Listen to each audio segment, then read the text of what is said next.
Just bringing news from our neighbours now when we take you to Zimbabwe, where Catholic bishops in the country have come out to condemn the government for their actions on civilians. Protesters have been arrested for taking part in the July 31st demonstrations against corruption and economic hardship. The bishop says Zimbabwe is facing a multi-layered crisis. For more on this, I'm joined by journalist Zenzele Ndebele, who's out in Bulawayo. For us, a very good afternoon to you, and thank you very much for joining us. So what is it that the bishops are saying? Thank you very much. The Catholic bishops have always been known for speaking out whenever there is a crisis. And this latest pastoral letter, they say that there is a multi-layered crisis in Zimbabwe, which includes economic collapse, deepening poverty, corruption, and human rights abuse. They also say fear runs down the spine of many people today. They complained about the crackdown on dissidents or dissent voices, saying that it was unprecedented.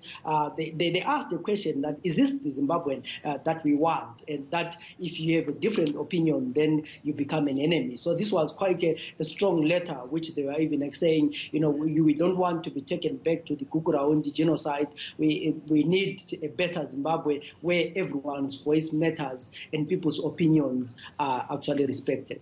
Right, but their opinion has been met with some very harsh words from officials in the country, top officials at that. Information Minister Monica Mutsvangwa criticizing the head of the bishops and describing the pastoral letter as an evil message meant to stoke a Rwanda-type genocide. You mentioned Gukurahundi, and here she is talking about a Rwanda-type genocide. That came as a shock, because the government of Monica Mutsvangwa cannot talk about the Rwanda genocide when this ZANU-PF government actually presided over a genocide in Zimbabwe. And I find it quite interesting that these guys, out of all the things that were mentioned by that pastoral letter, what really made them angry was the mention of Gukurahundi. Yet in Zimbabwe we have the National Peace and Reconciliation Commission, which is supposed to address, amongst other things, the Gukurahundi genocide. And they go all the way to even justify it, saying, in most cases, in many countries have had these issues. They even give an example that in America after independence in 1861 to 1865, there was a civil war, and therefore, despite the fact that the Gukurahundi was a bad thing, some of these things happened. So how do you, in 1980, compare yourself to 1865? So it's actually crazy that the government will, instead of addressing the issues that are addressed or that are highlighted by the pastoral letter, they go on to defend and they say all sorts of insults. And one wonders who is going to tell these guys anything that they can listen to. Because anyone who raises their voice and say, guys, these are the issues that we are supposed to address, they become the enemy. So in the world of ZANU-PF, only ZANU-PF is right. And recession in the country also quite high. We understand that inflation has hit record highs as well.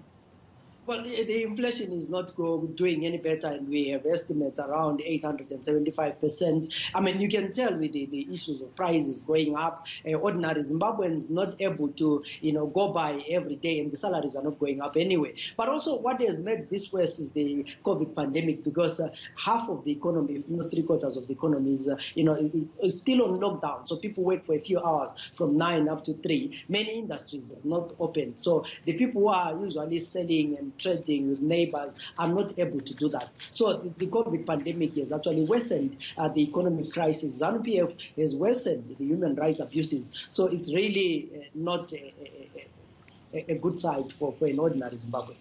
Leaders of the Southern African Development Community meeting yesterday, saying a lot about many issues, including the issue of Mozambique, but mum on the issue of Zimbabwe. Any surprises there? Well, it was not really surprising, because SADC has never really spoken strongly against Zimbabwe or their friends. So I would have been surprised if SADC had mentioned the issue of Zimbabwe. Zimbabwe is a big brother. They've always managed to get away with a lot of things when it comes to SADC. But it questions whether SADC is really a relevant organization, or what else do they have? If they can't offer moral support, if they can't call their friends out, then what's the use of SADC? A very peculiar situation in Bulawayo, where you are, at least. No water in the city, tap water cut off, and you're only getting water from the tap once a week, we understand. What's going on there?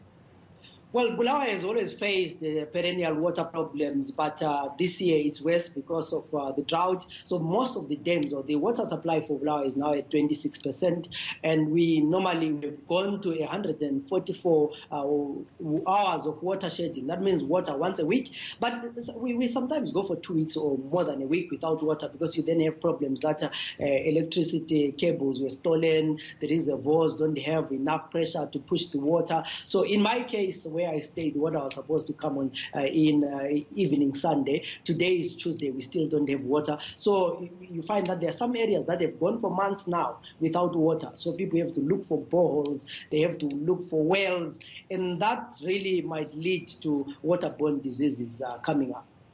Which was the case in July, where at least 18,000 cases were recorded there in the country. Thank you very much for helping us make sense of events in Zimbabwe this afternoon. Zenzele Ndebele, a journalist in Bulawayo for us and director at the Center for Innovation and Technology.